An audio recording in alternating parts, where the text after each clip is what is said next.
quand on a vu le porte-parole du gouvernement ivoirien qui est sorti, notamment il y a eu ceux qui sont détenus ici au Burkina Faso, le porte-parole du gouvernement ivoirien a dit qu'il y a un dialogue en cours.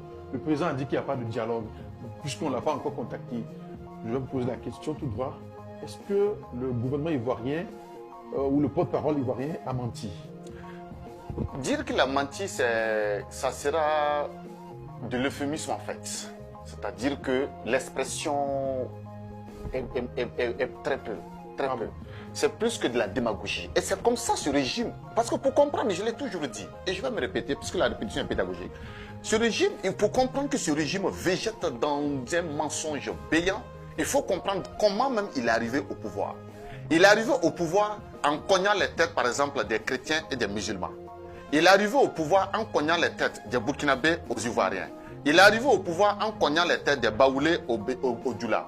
Il est arrivé au pouvoir en instrumentalisant toutes les institutions sous-régionales, mais surtout internationales, pour pouvoir cogner correctement les têtes, marcher sur des milliers de corps, prendre le pouvoir et violer toutes les institutions de la République y demeurer pendant près de 20 ans, parce que ce n'est pas pour un 4e mandat. Aussi, permettez-moi de vous dire que nous tous, nous savons très bien que le camarade capitaine Ibrahim Traoré, c'est un homme qui ne se bat pas uniquement pour la libération et la souveraineté du Burkina Faso.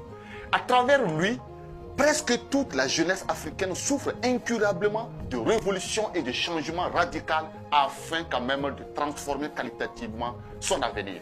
Vous savez que l'affaire des Burkinabés, des Ivoiriens plutôt qui ont été arrêtés ici, jusqu'à ce jour, ils n'ont jamais toqué à la porte. Nous l'avons dit, mais on nous a traîné dans toutes les bouts du monde. Jusqu'à l'affaire du camarade Alino Faso, qui est mort chez eux là-bas, nous on a dépêché plusieurs émissaires, ce sont eux qui ont refusé.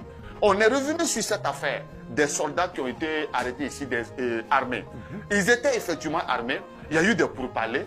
Il a dit hier, il a donné instruction au renseignement, s'il n'y a pas de truc, on peut essayer de voir comment les libérés ont été libérés. Mais cette fois-ci, le porte-parole du gouvernement ivoirien n'a même pas eu pitié du peuple ivoirien qui souffre.